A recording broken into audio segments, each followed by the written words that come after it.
One. Welcome, everyone, to episode 375 of the Thumbstick Athletes podcast. I'm your host, Dan. I'm well. So today's topic, I'm going to be talking about Shadow of the Tomb Raider. Came out about 2 weeks ago, roughly. I wanted to make sure I got more time in it than I had last week. I did play quite a bit more this week, not nearly as much as I wanted. I probably made it about a third of the way through the game, so I will talk about my experiences with it to this point. We also got some feedback about Shadow of the Tomb Raider, which I'll actually read that during the main segment because it's a lot of the stuff that I wanted to talk about is actually in the feedback. So that's our main topic. Will, do you have anything you want to tease for later on in the episode? Yeah, so I played a little bit more of the NES on the Switch. I played a little bit Tecmo Super Bowl. Mm-hmm. So I played that. I also played NHL 19. Oh, nice. So we'll be talking a little bit about my experience of NHL 19. I think that's it. I played the new FighterZ and Dragon Ball FighterZ, the last two Season 1 DLC characters, Android 17 and Cooler. So I played them. I think that's about it. Okay. I also did a little bit of the NES on Switch. I played some Dr. Mario because Corey threw down a little bit of a challenge the other day with a high Dr. Mario score. So I played that just for a little bit. I played a ton more Breath of the Wild. And then I played a pretty decent amount of Shadow of the Tomb Raider. So but that's going to be the main segment. Isn't Dr. Mario super hard? Yeah, there's a lot more going on in that than in like Tetris. I always got destroyed whenever I tried playing it. Yeah, it's quite fun. But it's one of those games that I feel, well, once again, I feel like are played better with the actual NES controller instead of the Switch Joy-Con. So yeah, there's that. Jake says you're missing out on Spider-Man. Don't get me. Oh, I gotta get in the chat. Yeah, I'm really bummed that I sold my PlayStation. Oh, yeah, you got to talk about that. I have so much to talk about for the week with that. We've got a lot to cover. So yeah, I'm really missing out on Spider-Man. I should have just kept my PlayStation at this point, but I'll get into why. Yeah. Before we start the main segment too, I wanted to ask everyone's forgiveness for the technical difficulties we've been having, trouble with like getting stuff out on time. I'm just asking that everyone bear with us a little bit. I've got a ton of stuff going on right now with the house thing. I'll talk a little bit about that during my week. Will has work and school and it's so everything's super crazy right now. I'm hoping once we get out and into our new place at some point that things will calm down a little bit. So yeah, if things are late. We're working diligently to get everything out on time, but you got to temper your expectations with us in general, but probably a little more so now. We'll still have an episode once a week. Yeah, but everything else we're trying to get the live streams out or the YouTube videos out. I'll get them out probably later. My wife and I are still going to do the rookie camps, but it might not come out on Monday. I think last week's came out on Tuesday. I think it was Tuesday, yeah. So yeah, we'll get everything out. It's just will probably be later than usual. Yeah, so bear with us. Well, before when two of us were busy, there were two others to kind of take some of the pressure off. But because it's just you and me, and you and I are going through part of the busiest parts of our lives right now, it's been tough. Yeah, yep. So bear with us a little bit. We'll still have everything. I think I told some people in the chat earlier. We're going to be doing Life is Strange next week, assuming that Will can play it and assuming Corey can play it. I'm going to download that right now. I haven't bought it yet. Gotcha. Just let me know when you want me to Venmo you. I'm gonna probably buy it after we get done, just so I can download it and then you guys can play it. I probably won't play it until like Sunday night. So. Okay. So there's that. So yeah, Shadow of the Tomb Raider. So Shadow of the Tomb Raider, at least to what I've played so far, is very similar to Rise of the Tomb Raider. It's a little more open than the first Tomb Raider game. There's a lot more upgrading of stuff and exploring. I know one of the criticisms of the first Tomb Raider was the lack of like tombs. to go into. But this one, again, like Rise of the Tomb Raider, has a lot of that sort of stuff. A lot of the story too involves Lara's her. I'm trying to think of a good way to put this. Personal struggle. Personal struggle. It's a personal story. She has a little bit of a conflict with Jonah, at least at the beginning.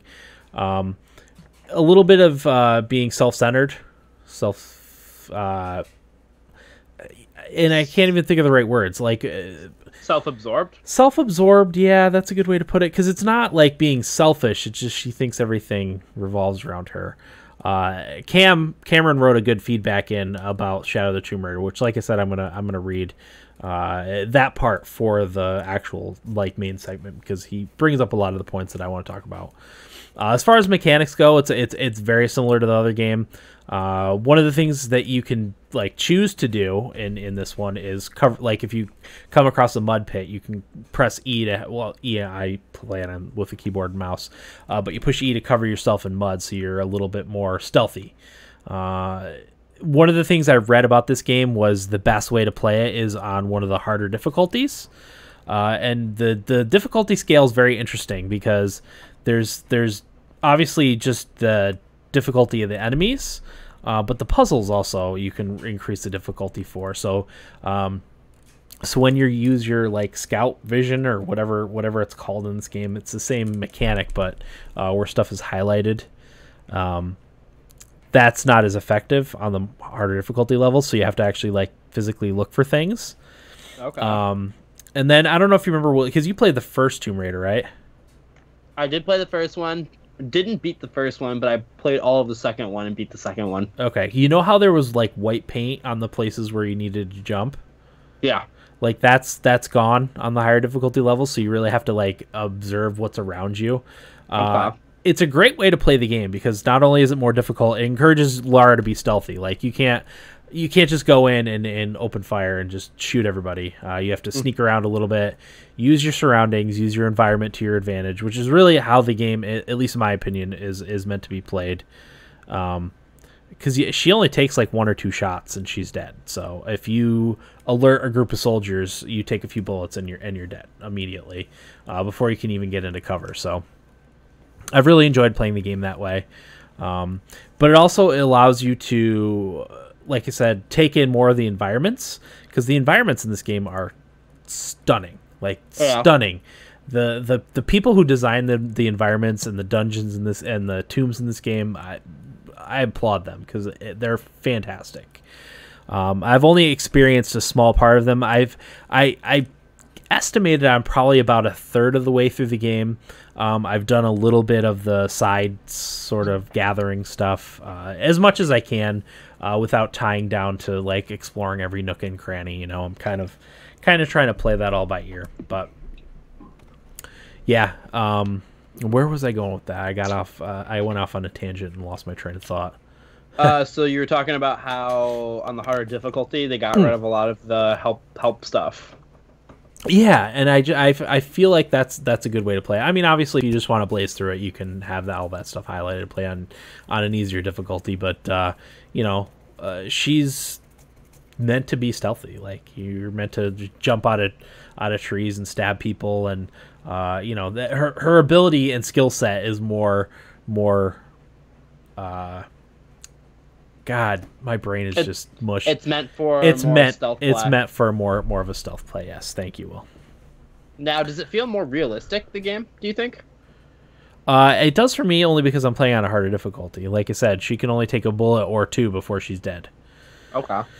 But she also survives some pretty harrowing like animal attacks and stuff that makes it not necessarily feel as realistic, because she gets mauled by a jaguar fairly early in the game, like pretty badly too.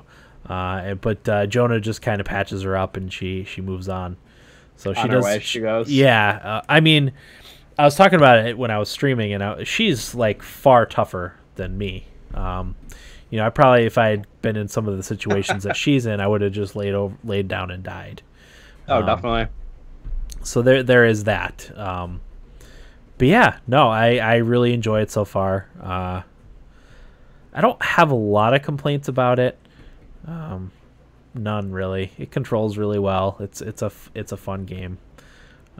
Yeah, it's got. So it plays more like the first Tomb Raider. No, it plays similarly to Rise of the Tomb Raider.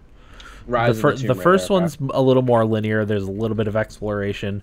Rise of the Tomb Raider opens things up a bit more, and there's more exploration, more tombs to uncover, that sort of stuff. So do you feel that this game is just that Rise of the Tomb Raider on steroids? Is that kind of what?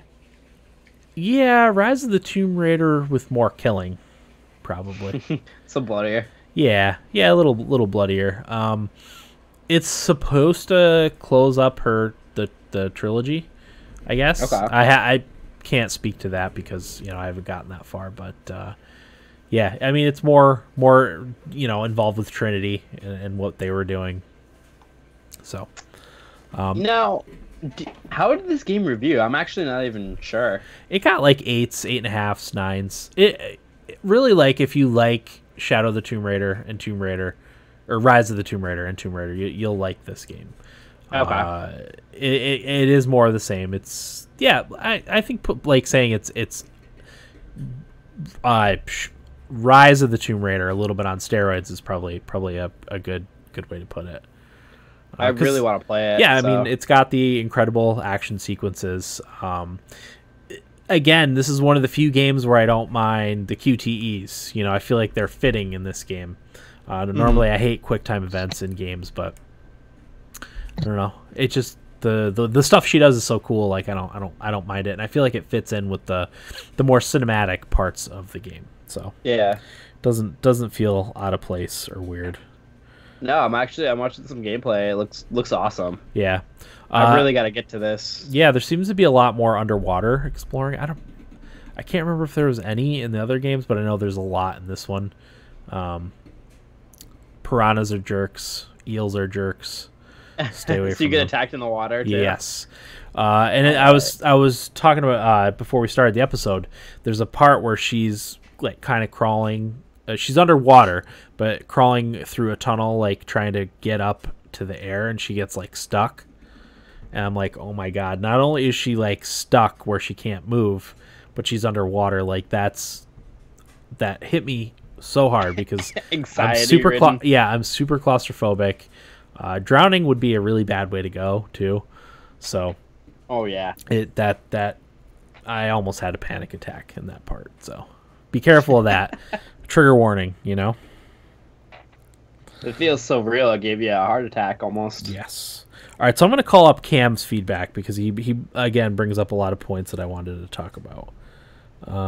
So I'll read the rest of the email during feedback, but I'm going to read his part on Shadow of the Tomb Raider. So he says, next, in the meat of this feedback, Shadow of the Tomb Raider, minor early game spoilers ahead.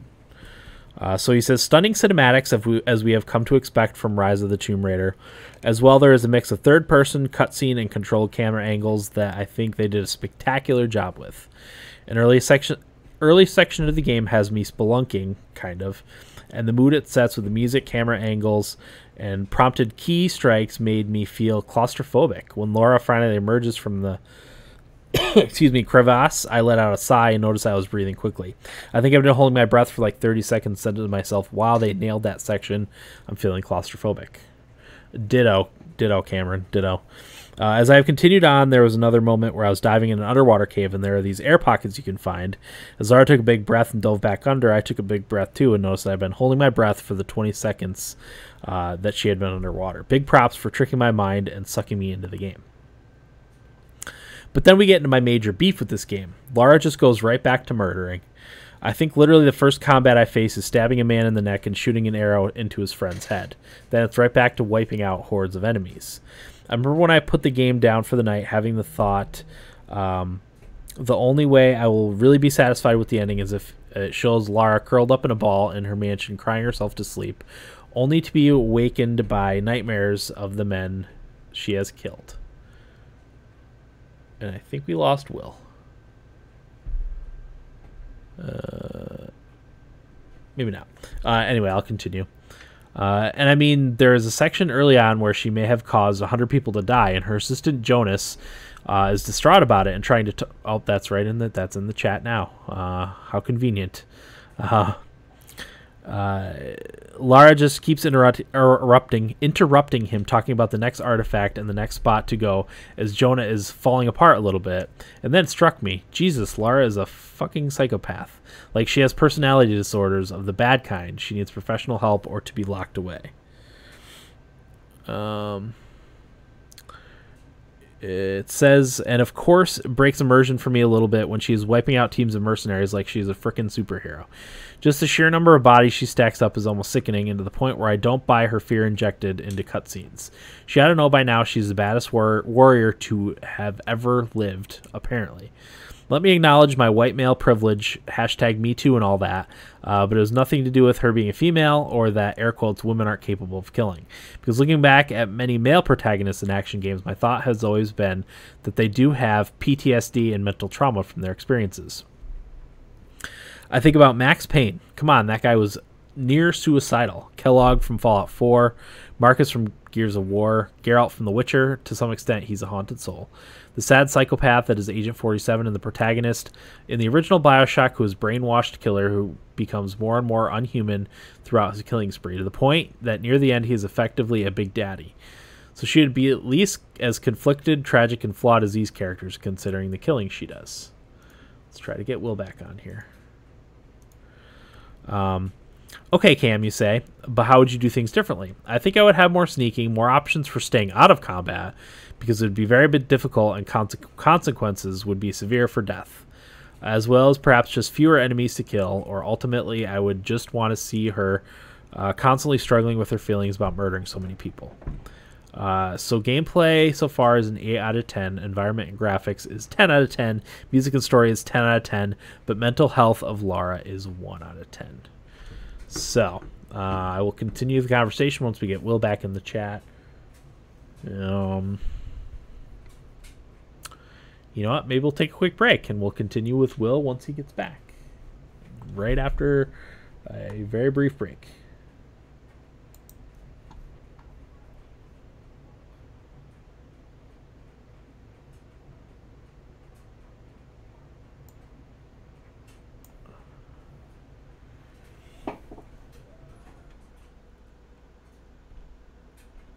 Where's the cut? I can't see. Oh, there it is. There we go. All right. Okay. Let's replay that. Yeah, that's good. Yeah, that part freaks me out right there. Yeah, wood down. Yeah. God, see, this is what we have to put up with, Jake. This is what we have to put up with. This is why we can't have nice things.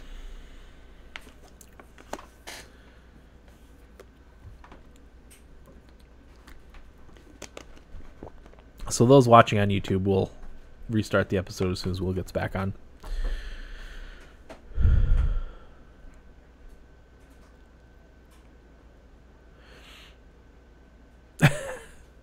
Yeah, I hear you, Will.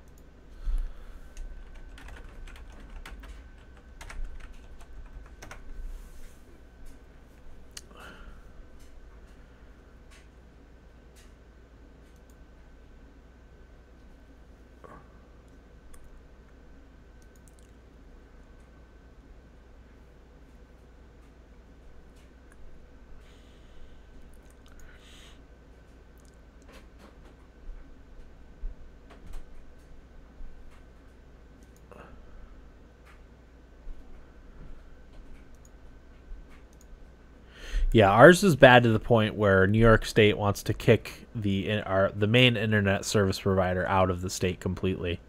That's how bad it is. And I'm not the only one.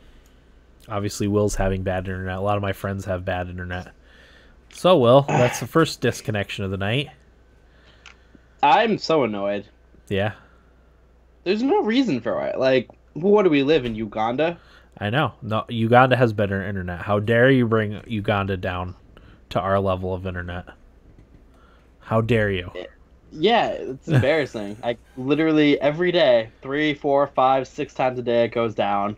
I don't even get Wi-Fi in the rest of the house. Like, I get it occasionally in here in my room. Yeah. Sometimes upstairs in my bedroom. But other than that, I don't get it anywhere. Yeah. I don't know. I really have no words for what's going on. I was enjoying that feedback too. It was good. Yeah. I don't know if you want to read it real quick so we can discuss. It's just in our email. Good thing I am logged into none of our stuff. You know what? I can copy and paste it and send it to you. Yeah, that'll work. It'll only take a minute to read it. It's good. Okay. I think I got through about half of it. Okay. Do you remember where we left off? My main complaint with the game is my major beef with the game. Okay. So. And Laura goes back to killing is what the last thing I heard. Okay. Copy. You know what? I didn't play Cooper Cup and he has 35 points. Are you serious? Yeah, so I've got I'm already not happy. I've got Gurley and Adam Thielen. Oh man, Gurley's an all-star. Dan, by the way, I don't know if we talked about this. Baker Mayfield? Are you happy that you drafted him now? Yes. Yeah, now that he's starting. I picked him up immediately. I'm not sure if I'm going to play him or Flacco this week in my main league. So, my quarterback situation is so bad, I'm playing Baker. Okay.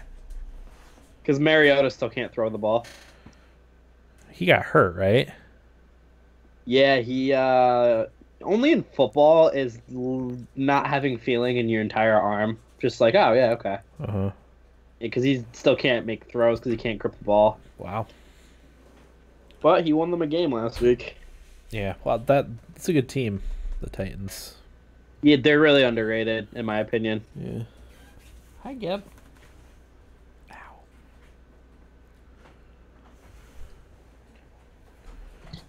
Let me know when you're done reading that.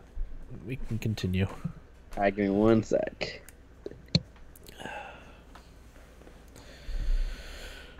Hey, maybe next week we can get through an episode without an internet issue.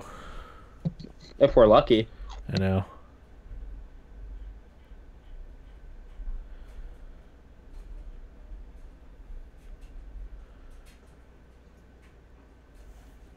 Jake says to put some Monster energy drink into our internet. Maybe it'll have a little energy to keep going. I'm willing to try anything at this point. If I need to rub cheetah blood on our cable modem, then I'll do it. I'll go to Mike Tyson's mansion for that cheetah. Mm-hmm. Or what, does he have, a tiger? I don't even know. Yeah, something like that. Was it The Hangover that they go visit Mike Tyson? Yeah, was it Tyson? I think it was the first Hangover. Okay. I never saw the other ones. I only saw the first one. They probably wouldn't capture the same magic as the first one. No, it's a cash grab at that point. Yeah.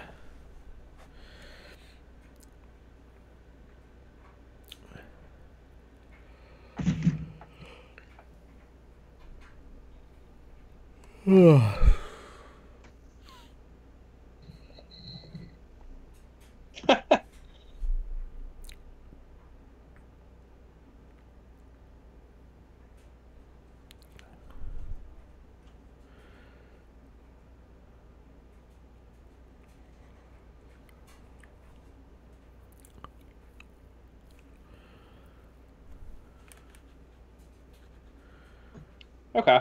Ready? Yeah, I'm ready. All right. 5, 4, 3, 2, 1.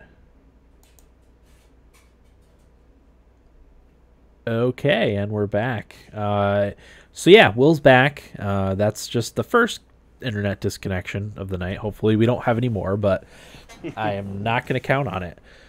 So yeah, Will missed some of Cameron's feedback, but read it in the break that we had. So I mean, what are your thoughts on Cameron about Laura not having any, or at least doesn't seem to have any mental trauma from all of the killing that she does?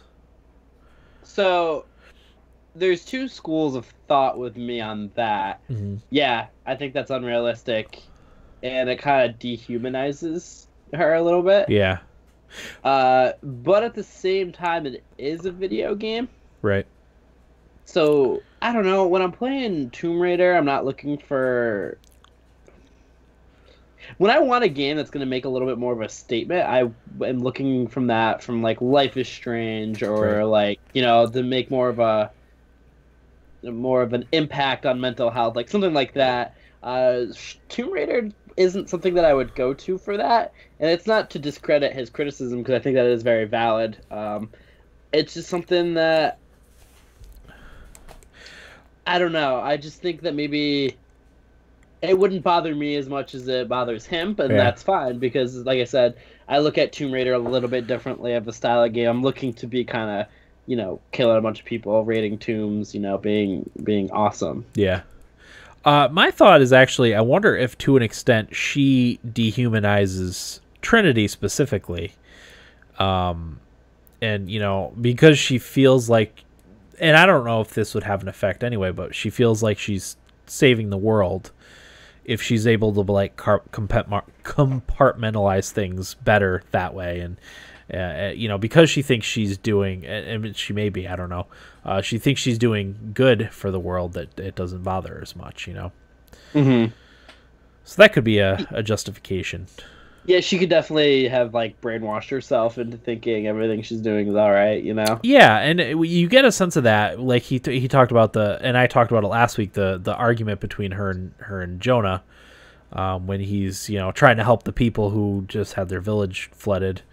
She's trying to talk to him about, you know, the next thing they have to do, and he's like, no, we need to help these people, you know. And she's like, next. She kind of distances herself from it, kind of, but at the same time, like, the reason why she wants to go do that is because she thinks she's partially responsible, and the best way she can help is to continue her quest. Yeah. Which brings me back to the point of her being a little bit self-absorbed. Like I said, not selfish, but just think that everything's centers around her. So that's interesting. I've actually really enjoyed that part of the story to this point. So, and I will say, Cam saying that and kind of what you're saying does pique my interest in the story a little bit more. Yeah, because I'm kind of like, well, why is Laura kind of like that? Yeah, it's cool. You know, the biggest criticism I've actually read about the game is that the story doesn't tie up in a meaningful way. It doesn't. It was kind of the same way that people complained about Octopath Traveler. It doesn't resolve things, so to speak. So I don't know if maybe they're just planning on having another Tomb Raider game, or if this is supposed to, like, complete a trilogy. I'm not sure. But that's the biggest complaint I've seen for Shadow of the Tomb Raider. Okay. I'd be interested to see how it ends then. Yeah, me too. I will see how it ends, because I'm going to keep playing it because I love it. So. Yeah, it's not a long game either, right? No, I think I checked the how long to beat. Did I check the how long to beat last week? I think it was like 18 hours, 22 if you do, like, main and extras. So I'm roughly 8 hours in, if I had to guess. Okay, that's not bad at all. So, yeah. I mean, that's my thoughts. I really, really like it so far. If you like the first and if you like the first Tomb Raider and Rise of the Tomb Raider, there's really no reason why you wouldn't like this game. Again, kind of more of the same. So, is my PC gonna be able to run this nicely? Yeah, it looks fine on mine, and mine has to render more pixels because I have an ultra wide monitor. I usually run it like 53 to 55 frames per second. I probably could get it to 60. You'll get drops. I actually didn't.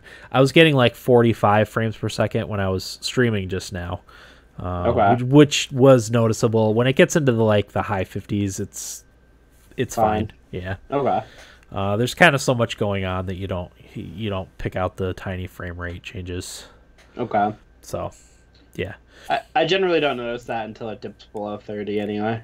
Yeah. Well, you'll notice when it goes into the 40s. That's definitely noticeable.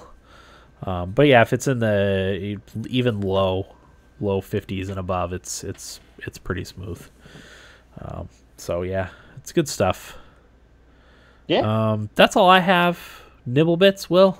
Got anything for Nibblebits?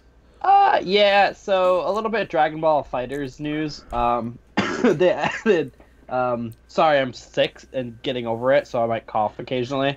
No problem. Sorry.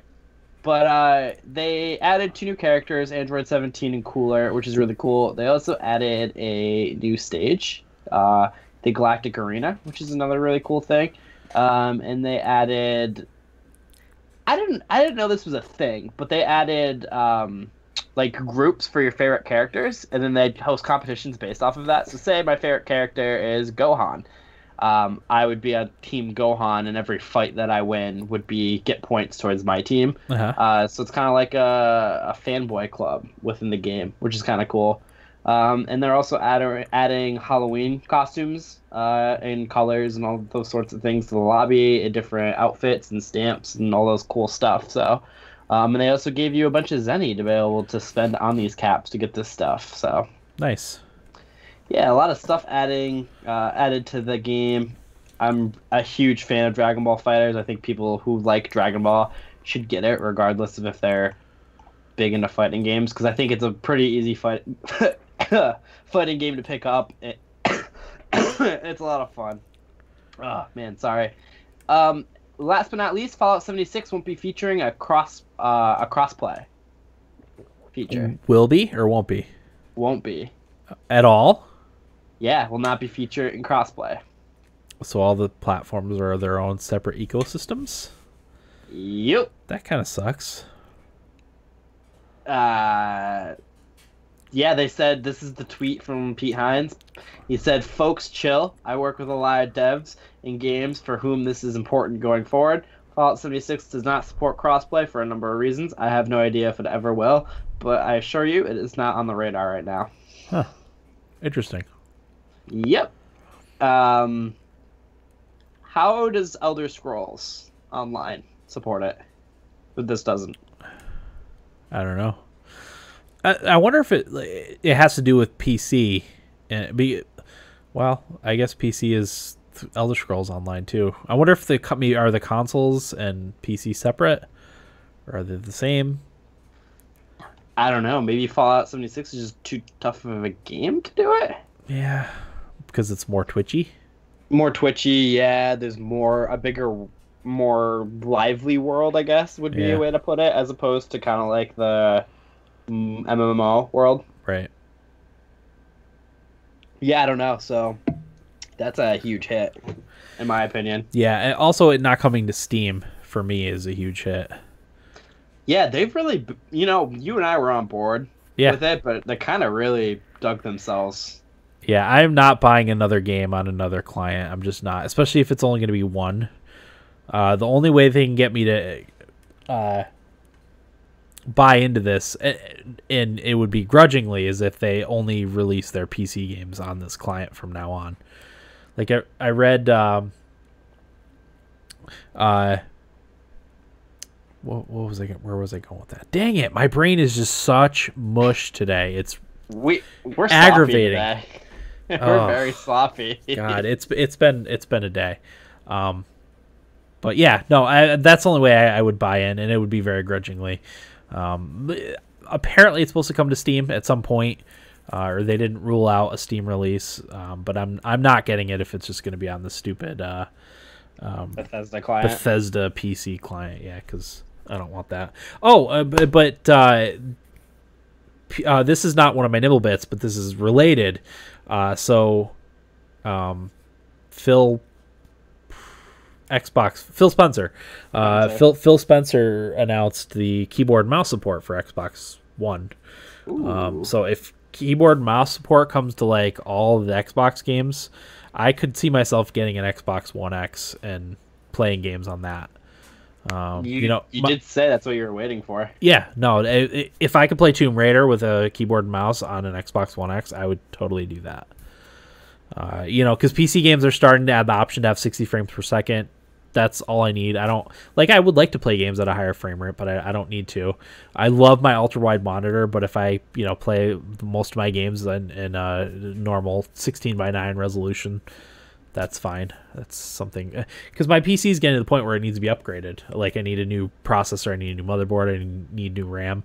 My graphics card could probably carry me through another few months, but that's going to need to be upgraded for the upcoming games. Like Metro Exodus is a game I can't wait for. Like, my computer's it's just not gonna do it justice, you know.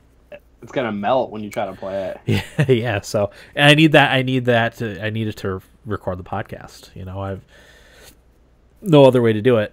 Although apparently they did add the Skype recording feature. I'm gonna tinker with that and see. Hopefully next week I won't need to run 2 Skype calls for my crappy internet connection.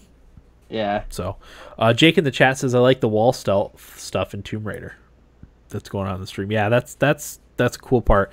As I said, the smearing the mud on her helps with your camouflage too, which is also very cool. Ooh, she rubs mud on herself? Yeah, for camouflage. Not like mud wrestling. A little bit of that in there. Sure. Yeah, do you have any other nibble bits, Will? No, that's it. All right. I got a couple things. The first is that Sony finally caved and is adding cross-platform support for Fortnite. So I wonder why now they decided to cave. There was probably there was probably enough people that kind of stopped playing it and stopped buying stuff on it on the PS4, if I had to guess. Yeah, and honestly, it's kind of just silly that they weren't doing it anyway, and they're just being stubborn just for the sake of it. Yeah, it's a money thing, no doubt. But they probably did feel it enough to the point where they're like, okay, we have to do this. So I don't know if it's coming to any other games, but Fortnite, it's in beta right now on the PS4. So who knew Fortnite would be the game to unite everybody? To flex its muscles. The stupid game 3 years ago that we were talking about, how it was that tower defense like game. Yep. Or whatever. And probably I bet you very few people will actually play that part of the game. It's all the battle royale stuff. Yeah, I've honestly never heard of anybody talk about it. Yeah. So I kind of want to play it because it's probably decent. Yeah, no, it's probably pretty good, but it just doesn't get any love. Yeah. Next on my nibble bits list, so I don't know if this was just a Reddit thing, but there was a lot of people complaining about the Nintendo Switch Online, how your cloud saves got deleted after your account expires if you don't renew your account. There's a lot of speculation on all of that because Nintendo said that they would still be active for a little while, so no one knew what that meant. Nintendo didn't clarify until this week, but people were like, it's ridiculous that, like, if I let my account expire, like, my saves are going to get deleted. You know, that whole mentality. But they did announce today they're not going to erase your cloud saves immediately. You have 6 months if your time thing lapses for that, the 6 months. If your account lapses, you'll have 6 months to renew to keep your cloud saves going. So those type of people. There was a post on Reddit saying, what are the worst companies in the world? And to no surprise of mine, people were saying EA. Activision. Really? Of all things? There was a huge backlash to those people. Because people like companies like Nestle are legit evil and doing very bad things. I would put Spectrum on that list. There was another one in ISPs. Probably a few airlines made it on there. No, not very many ISPs or airlines. There was a company in Detroit who puts toxic materials by the water. I don't know if they put it in there. I can't remember the name of the company. There was a lot of them on there though that I was like, oh my, like human trafficking was involved. I'm just like, oh man. Well, legitimately bad companies. You're talking about a company that makes video games. Not to say that they haven't had plenty of missteps, but they're making a product for people, and some people really like. It's not even the same league of polluting, human trafficking. No, not even close. Stealing from poorer country. It's just funny, and then people are really saying EA. Yeah. And Activision. Yep. Let's get some perspective here, people. Exactly. So yeah, your save games on your Nintendo Switch Online account will be there for 6 months if your account expires. So you can rest easy knowing that. And then my last one, Will, I don't know if you heard about this, but Telltale is apparently in some trouble. They laid off the majority of their staff, 250 people or something like that. They're keeping 25 people on right now. Apparently the new Walking Dead game has been delisted, so you can't buy it anymore. And they're trying, No way. yeah, they're trying to figure out a way. They're figuring out ways to like get the rest of the game out. Because did episode 2 just come out? Maybe. I think so. Yeah. And me personally, like I was interested in. They're supposedly working on a season 2 of the Game of Thrones game. That's probably not going to happen anymore. So I'm not sure what's going to happen with that, but it's very sad to see because I've enjoyed my time with a few of the Telltale games. I know a lot of people like The Wolf Among Us. A lot of people love Tales from the Borderlands. So I have no basis for this other than what I think I heard, so I'm gonna definitely say it. But Sure. I heard they weren't paying employees. So they didn't get nobody got any like severance pay. They just Okay.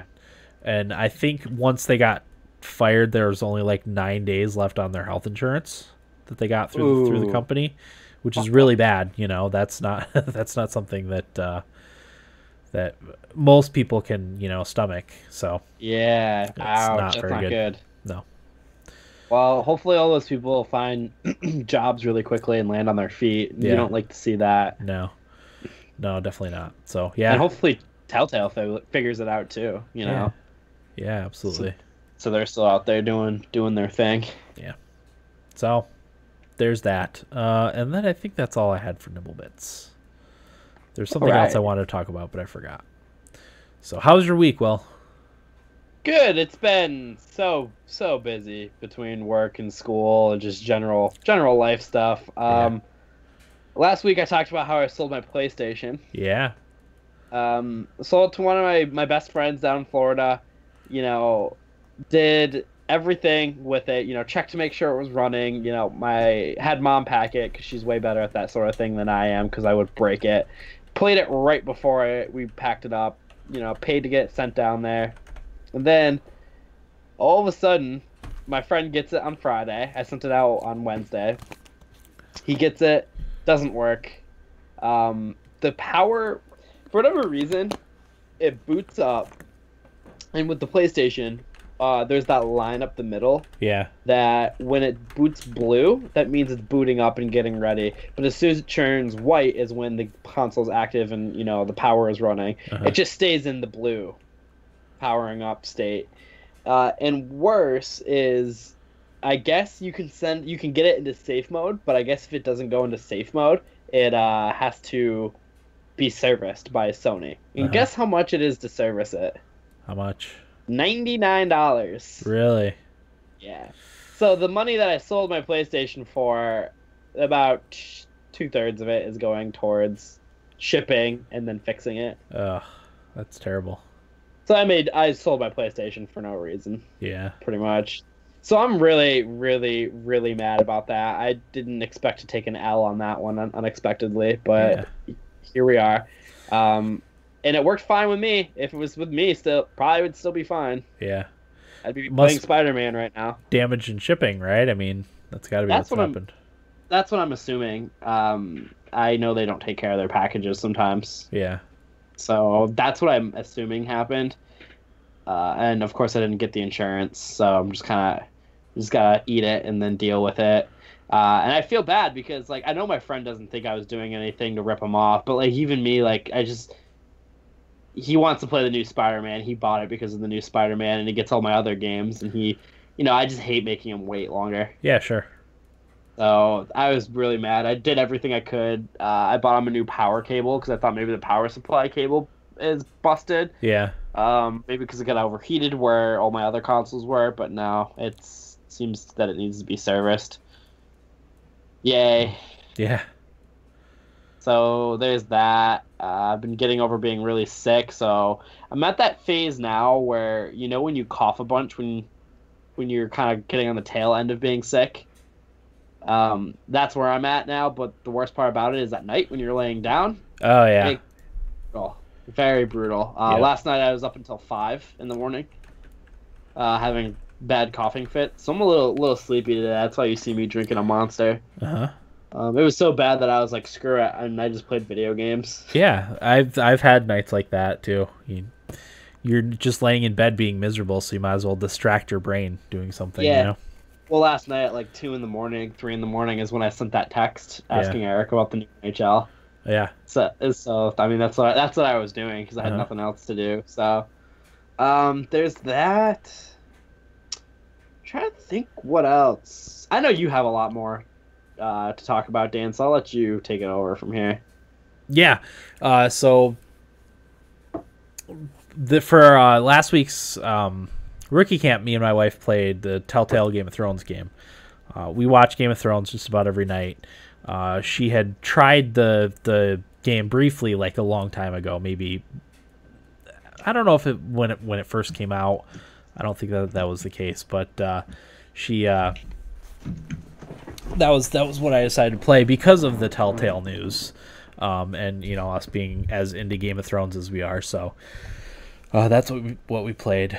So that's on our YouTube channel if you wanna check that out. So that was that. So yeah, for this week for the house, we had the inspection today on the house, which was really cool. Actually, the inspector was about as thorough as a person can possibly be, which is great. He's very, very entertaining, very knowledgeable. There's a couple minor-ish things that we need to have the current owners fix probably before we move in. So we get to start those negotiations when the report actually gets completed on Saturday, I think. So it's another potential hurdle, but we'll see. We're still plugging along here. But it was nice one of the nice things about it was we got to actually like walk around. When we went to see the house before, we brought our 4 children and we were trying to corral them and also trying to like look at things and measure in our heads where stuff could possibly go. It's very difficult to do. So it was nice to get there and kind of plan out in our heads where things were going to go. Obviously we still have a ways to go.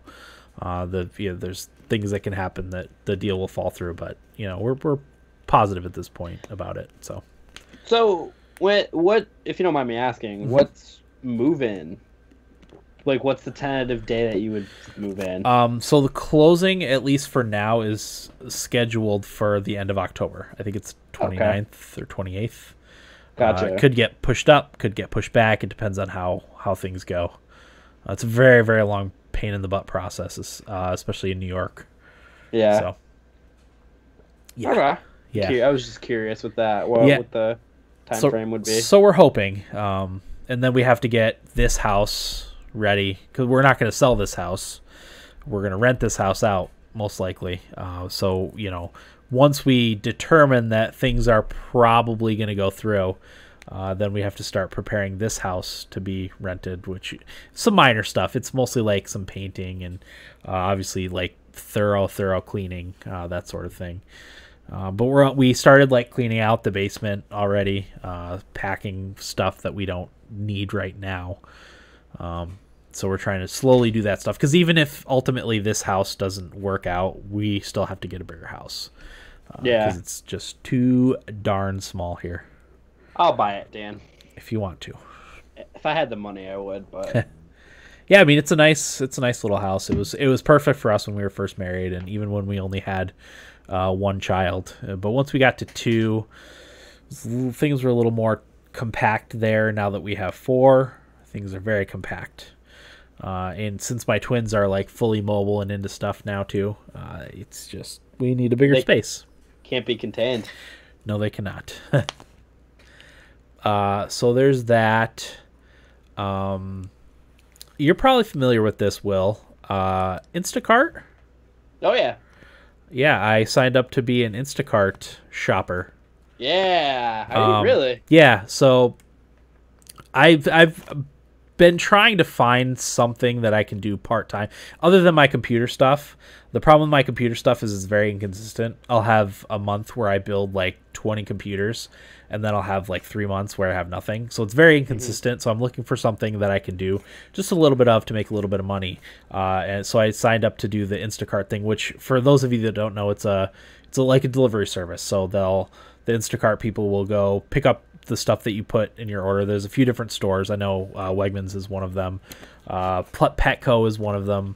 There's a few others that are on there. So they'll pick up your order. You at work. You might be, yeah. So they'll go pick up your order and deliver it to your house. So I signed up sometime last week to do that. You have to go through like a background check and a motor vehicle check, which I obviously passed those. I have no criminal history. And I only have one ticket on my driving record, so excuse me. That's awesome.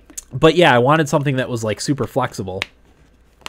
So the way it works is I sign up to do hour shifts. So like I don't know how exactly the algorithm programs it, but I don't know if they know like approximately how many people they'll need.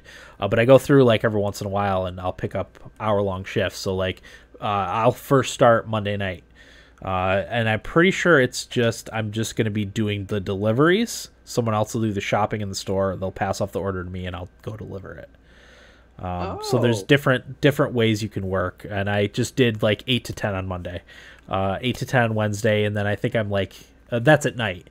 And then because like I said, I needed something that's flexible with how freaking crazy our schedule is. So I'm going to give it a shot, see how it is. I don't need to make very much because I don't have anything I pay for really other than the occasional video game. And I, like I said, still have my computer business. So yeah. So I'm excited to give that a shot. That's really cool. Yeah. I think the shopping end of it, how it works is you have to do the shopping in an X amount of time. I don't know how long it takes. Maybe 30 minutes, 20 minutes, something like that. Yeah, I mean, the way people maximize their money is by getting the shopping done quickly, usually. Okay, that's how it is then. Yeah. Yeah, because I see them all sprinting around a lot in the store, asking me where they can get something. Yeah, so. I won't be sprinting around, but we'll see. I still have to see how it all works. I'm still kind of unclear on the details, but apparently because it's through the app, it'll walk me through the first few orders. So Jake says he can't believe you're not gray-haired with all those kids. Yeah, I mean, really, like the hard part now, like I said, is now that the weather's not super nice anymore. Everyone's kind of trapped inside. We don't have the pool to swim in to dump everybody's energy. So the new house has like so the basement is half finished, and it's a really like extended ranch, like really long. So the basement has this like super long room that the kids can just fly around in, and then there's like a cubby room on the other side of that'll be where the recording studio / office is. It's like it's perfect. So yeah, see how all that goes. That's exciting. Yeah. You probably can't wait to get into the new house and get moved in because oh my God. Moving sucks. So yeah, I'm not even worried about that. It's just we need to get into a bigger house. Yeah, the pain in the butt part of moving gets outweighed. Yeah.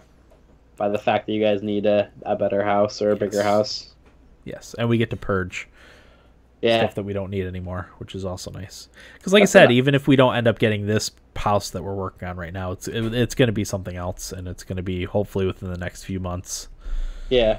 So it is kind of hard to get into the school district that we're in right now because it's the best school in the area with great sports. Mm-hmm. So they're actually having trouble fitting all as young kids especially in the schools. So you're gonna be like a AA football program. It could be. You know what? When my son's age grows up, it could very well be because the elementary school is getting overcrowded. Really? Yep.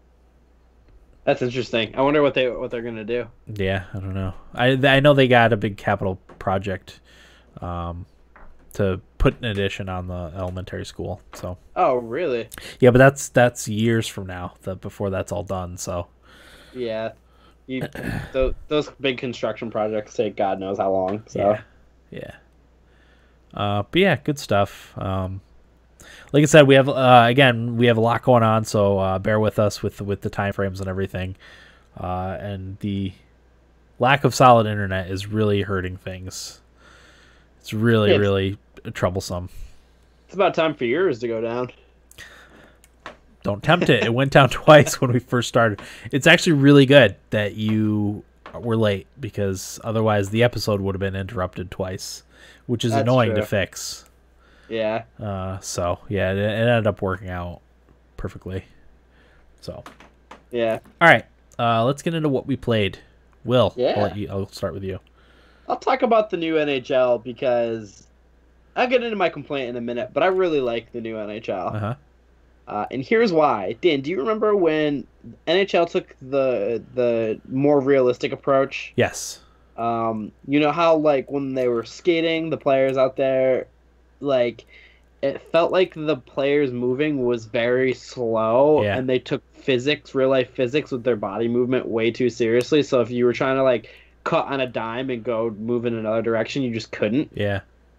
This game feels the most like NHL 11 in that regard, where, you know, it's more arcadey, the skating, so players can just zoom around the ice really nicely.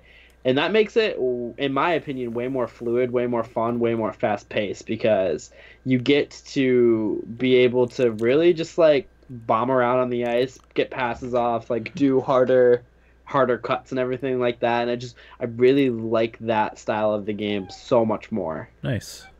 Where my big complaint with the game lies is the penalties. Uh-huh. I took 12 tripping penalties in my first game. Yeah. And now, like, I know you got to be careful where you poke check, but there are just so many trips. Yeah. It was unbelievable. The trip button, as we call it. Well, every game kind of, like, alternates between what is the penalty button. Last game it was the stick lift, so I don't stick lift anymore. Uh-huh. But now on this one, it's poke checking. So, like, now I gotta, like, train my brain to be able to stick lift again. So I'm not used to that. Gotcha. But I think the game's actually really awesome. There's a lot of really cool things in it. I know the 3-on-3 was in the last game, but it's in this one. They just improve upon it. One other thing I really like is being able to customize my rules a lot more in this one. I don't know if it's just my friend's stubbornness or not, but in the other games, we never played continuous overtime when we would play each other. It would be the 3-on-3, and then it would become a shootout. Uh-huh. In this one, I can set it up for it to be continuous overtime. Nice. Which is awesome, because the shootout, I hate the shootout in the games. In real life, I don't mind it. Yeah. But it's so hard to do things when the AI controls the goalie. It's just so hard. And the angle's weird too, right? Is it still like kind of almost the over the shoulder? Yep, it's still pretty close down to the ice. So, like, you don't really get a lot of, like, vision to be able to make moves. Yeah. So those are some really cool things. Eric can talk about it way more because he's played it a lot more, but there's a lot of cool stuff that they added in the game. Some cool modes. I'm really looking forward to digging more into it.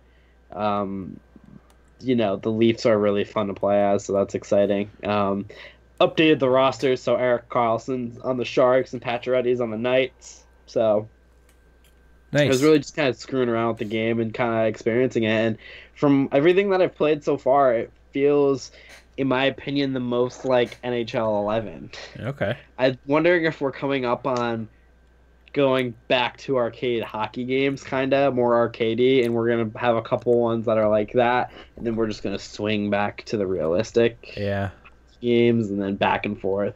But probably. That's probably the path we're headed on. I played a little bit of Tecmo Super Bowl, too. Nice. That game's a lot of fun. Yeah, it's a great game. It really is.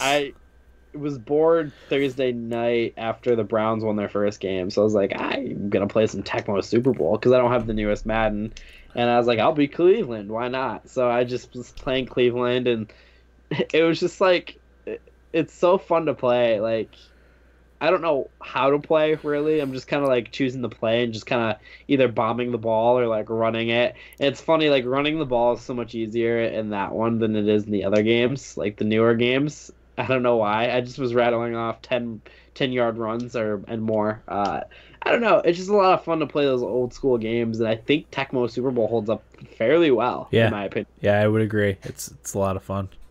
Yeah, I think it's a lot of fun, and I kind of don't mind playing that kind of game. And some old games I don't think hold up very well, but I think that one is one of the ones that really does. Okay. I played the last two characters in the Dragon Ball FighterZ DLC, Android 17 and Cooler. I think they're awesome characters, awesome additions. Cooler is more of like a powerhouse character, and Android 17 is more of a quick character. Android 17 is my favorite character in Dragon Ball next to Gohan, so I was excited to see him. So he'll be on my team. I'll be playing that game a lot more now towards the end of the year. Nice. I've kind of gone hit or miss with it throughout the year. I've kind of played it throughout the whole year though, and it's just been one game that I've always continuously been going back to, and I will continue to do so. I really, really enjoy it. Okay.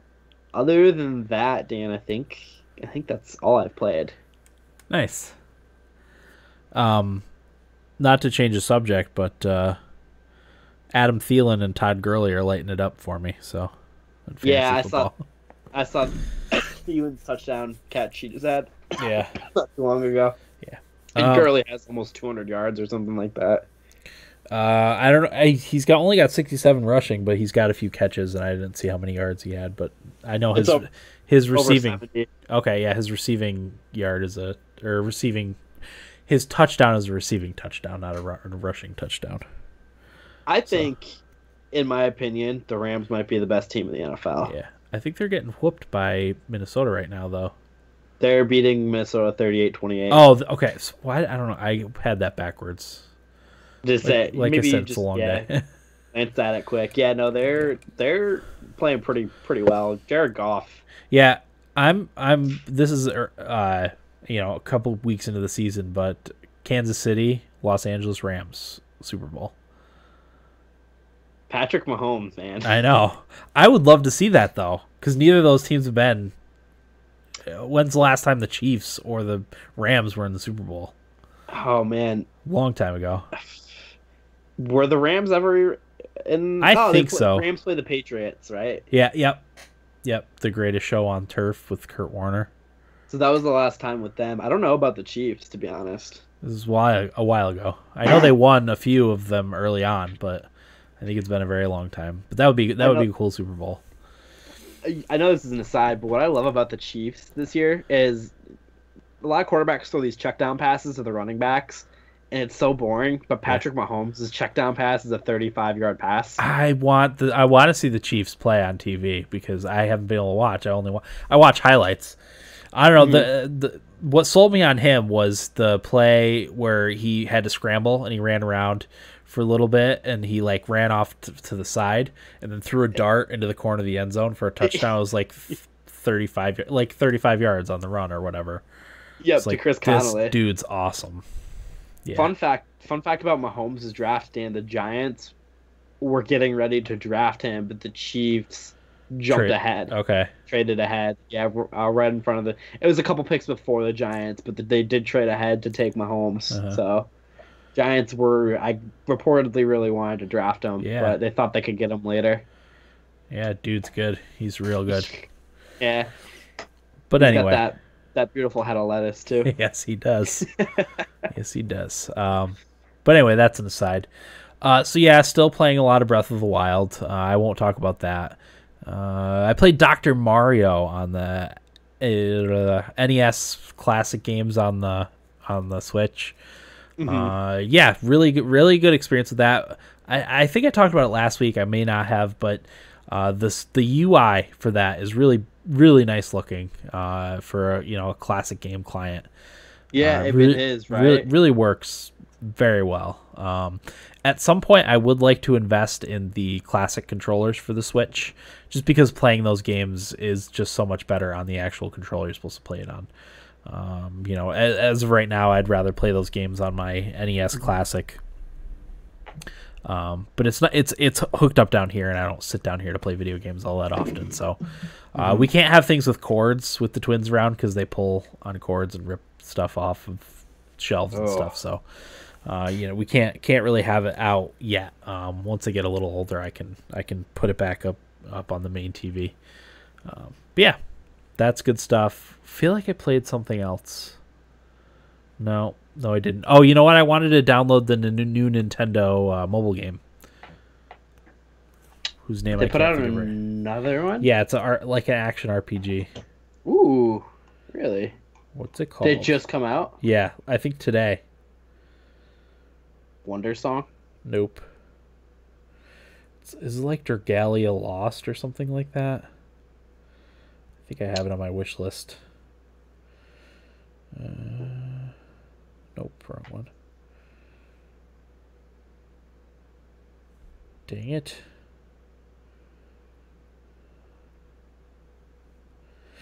I'm gonna find it. I swear it. 'Cause I'm curious. I'm kind of interested in a good action RPG phone game right now. I'm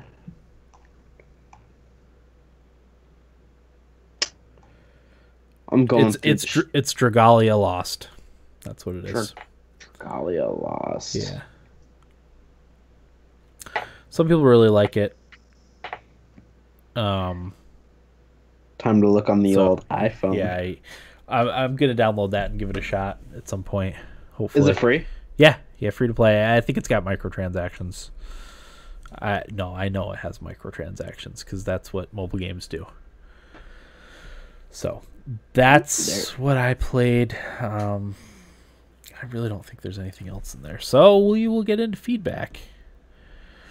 I will start by reading the rest of Cam's feedback. Oh, once again, Cam, I apologize. He sent in feedback for last week, and I somehow missed it. I think the emails got out of order somehow, and that's how I missed it. So I apologize to Cameron for that. Don't let my stupidity keep you from writing in feedback. So he wrote in again this week.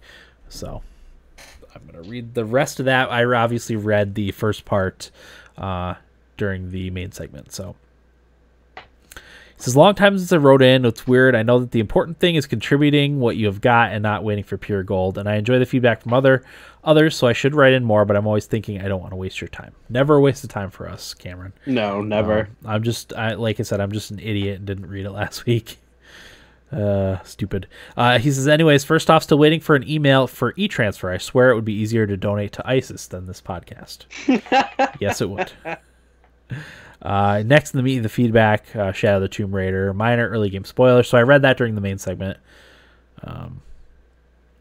So I will scroll forward past that. Finally, Nibblebits. He says, Project Porsche 924 is dead.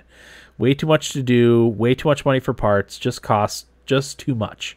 I loosely understand the economic principle of sunk costs, so I did not get trapped by it. Sold off some parts and it was hauled away yesterday. Making way for 1996 Toyota GT4 ST205, the Rally Legend. All-wheel drive 4-cylinder turbo monster that tore up Group A Rally from 1994 to 1998. Bought it 3 weeks ago. It's a Japanese import. I'm the first Canadian owner to have it licensed and satisfied on the road. Beautiful super white and just a dream to drive. So now it's been minor things like getting DOT certified lights to pass safety, and a good detail done and some suspension work to get everything perfect. And as of right now, I found a Polish auto shop that did a throwback to the iconic Castrol Rally livery on YouTube, and they're making up a decal package and wrap to finish my recreation of that rally car from its glory days. I'm going to call up a picture of that real quick because I want to see what it looks like. Because I love the classic rally cars. The kind of car that I want the most right now is the Ford Escort Cosworth rally car. Like, I want one more than a person should because I just love the look of it. 1996 Toyota GT4 ST205 for sale. Images. Those are cheap. Oh, right? I know this car. So it's the old Celicas that they sold here, which are cool. Yeah, that's a nice car. I'm jealous, man. Like I said, I want to have a Ford Escort Cosworth from like the early 90s, like 1994, I think is the one I like. 1994, maybe. But they have to be imported from the United Kingdom for the most part. They didn't sell those here, unfortunately. Can you drive one in the new Forza Horizon game? Yes, I have one. I had one in Forza Horizon 3. I always buy those because I love that car so much. Now, wait, are you getting the new Forza Horizon? I would like to at some point. I can't make any promises only because with the new house, all this crap we have to buy. Just get Game Pass. Oh, that's right. I can subscribe for a month to Game Pass for $10, and I'll probably play the crap out of it for that time period. Because it reviewed so well, it convinced me. Well, Eric has Game Pass, so I get to reap the benefits of having all of those games. So I'm going to be able to play it. I've read several articles of people like, I can't stop playing this game. That's how good it is. It's funny. I hate cars. Well, I don't hate cars. I'm not good with cars. I've never really been that interested in them. I can appreciate a good car, but this game is just like, it just gets me. I love playing them. Yeah. Okay. And then he had one more thing in his feedback. He says, "Finally, I think it's Idaho Jake's kid that is USMC, United States Marine Corps, and headed to Afghanistan. Let me give a big shout out to the Corp. I had an opportunity to meet some of them during my time in Afghanistan, and they live up to their reputation of being highly motivated and fit warriors. Something else I know is the stress that it puts on parents during the 2008-2009 tours.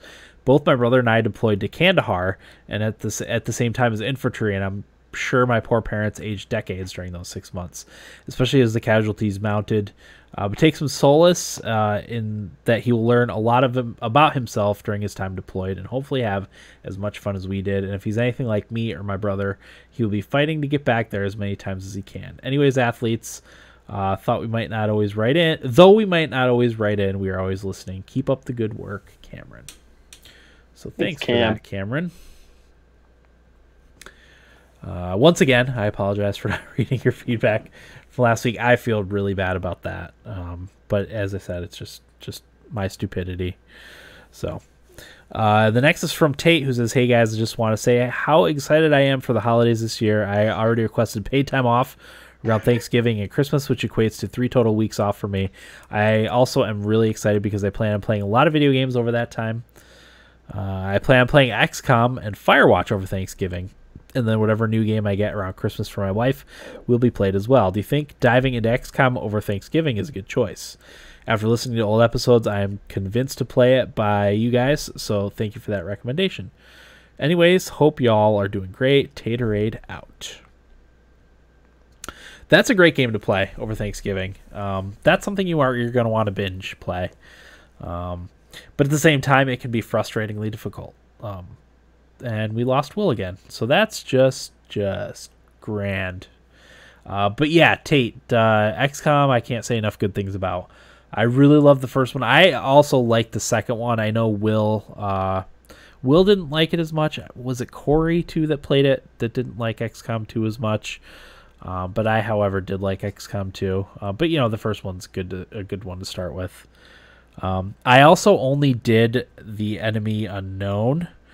I didn't do any of the Enemy Within, so I can't really speak to that. That's the Enemy Within is like the expansion, and it adds new elements into the original XCOM game. Like, I think your base gets invaded, and there's a few other things that I'm not sure about. Hang on, I'm texting Will here. So yeah, but that's definitely a great game to play. And now that the weather, I know you're in Utah. I don't know if you get snow there, but we're gonna get snow here, so people are gonna be stuck inside playing video games all winter. Oh, Jake says he's not deployed yet, and he is Army Field Artillery, but thank you. So, yeah, I'll try to call Will again in a minute. All right, so thanks for that, Tate. Next is Jake's feedback, who says, hey guys, borrowed my friend's PS4 and bought Spider-Man, and it is fantastic. It reminds me of the good Spider-Man that was on PS1 or 2, I can't remember. Combat is one where you have to get used to, but once you do and unlock new power-ups of suits, you start whooping some ass. Swinging around the city is awesome. It doesn't feel like a task doing all the extra stuff because you unlock new suits if you do them. Next, my son today graduated his AIT and leaves for Texas at 12. For my game, I'll take Trucker Sim. Euro Truck Simulator, I think it was. Now for the Idaho Jakes This Day in Gaming History. 1975, Kill the Brit released on Atari 8800. 1979, Ian's Speed Race released on Commodore PET CBM. 1990, Wing Commander released on Windows. 1996, The King of Fighters 96 released on Neo Geo. 2001, NHL Hits 2002 and Lego Racer 2 released on PS2. 2005, Far Cry Instinct came out on Xbox. I'm not familiar with Far Cry Instinct. And Ultimate Spider-Man came out on PS2. 2006, Just Cause came out on Xbox, Xbox 360, and Windows. In 2016, XCOM 2 released on Xbox One. Thanks, guys, and have a great day. Thanks, Jake. Very much appreciated. Oh, congrats on your son from graduating AIT. That's awesome. And also stationed in Texas. That's not a bad thing. I've never been, but I've heard good things about Texas. I've always wanted to go. I've got a friend who lived in Texas for a while. So, or friends, I guess. All right, so I'm trying to call Will real quick so we can do the game giveaway and call it an episode before the internet freaking drops out again, because I'm getting tired of that. So I will call up the game giveaway list while we're waiting for that. I get my Chromebook here. Okay, I can handle this on my own here. Let's see. So Jake is getting Euro Truck Simulator. That's a great choice, by the way, Jake. That's a great game. Wrong one. Okay. Whoops. All right. Such a pain.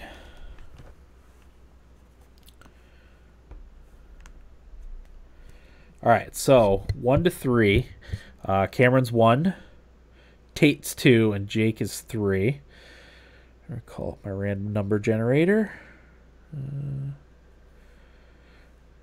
Number from 1 to 3. And it's number 3, Idaho Jake.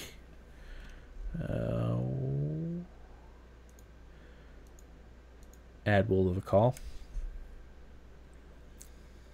So congrats on winning again, Idaho Jake. That's great. Will. Hi. Hey. It's internet drop number 2. Yep. Very annoyed. I don't blame you. So Jake won the game giveaway again. Good job, Jake. So after the show gets over, I will send you. Idaho Jake says no more porn. Will. Maybe that's what the issue is. I don't know. Could be. Okay. So 1 to 150, Will. 1 to 150. First number, Dan. 43. 43. 43 is Total War Warhammer. Yeah. That's a good one. Okay, number 2. Number 2 is 92. 92 is Puzzle Agent. Yeah. I know Corey likes that one. We say that every time, but he does. Corey does like Puzzle Agent. Yes, he does. 127. 127 is the Swapper. That's also a good one. Yeah. Getting some good games this go around. 49. 49. I'm bringing up pictures of the Ford Escort Cosworth in the chat. That's the kind of car I really want. I'm sorry, did you say 49? Yep, 49.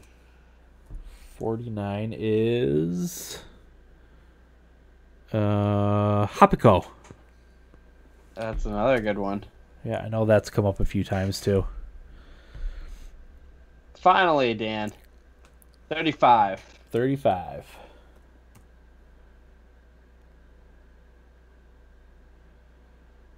$35 is Kingdom New Lands Royal Edition. That's a pretty good selection there, Jake. Yeah, it's actually... You can't really find a bad game in that batch. It's one of the better ones. Yeah. In a while. So, yeah, so let us know what you want. I'm going to send you, after we finish, I'll send you Euro Truck Simulator for last week's win. Excuse me. Next week's episode is going to be Life is Strange. Life is Strange 2. Episode 1, of course. The rest of the episodes. We're going to, as opposed to the way we usually do it, we're going to cover them episode by episode because I don't think any of us can wait to play. So, Corey will likely be on next week. At least I'm hoping so. My wife will probably be on next week's episode so we can all have a nice long conversation about Life is Strange 2.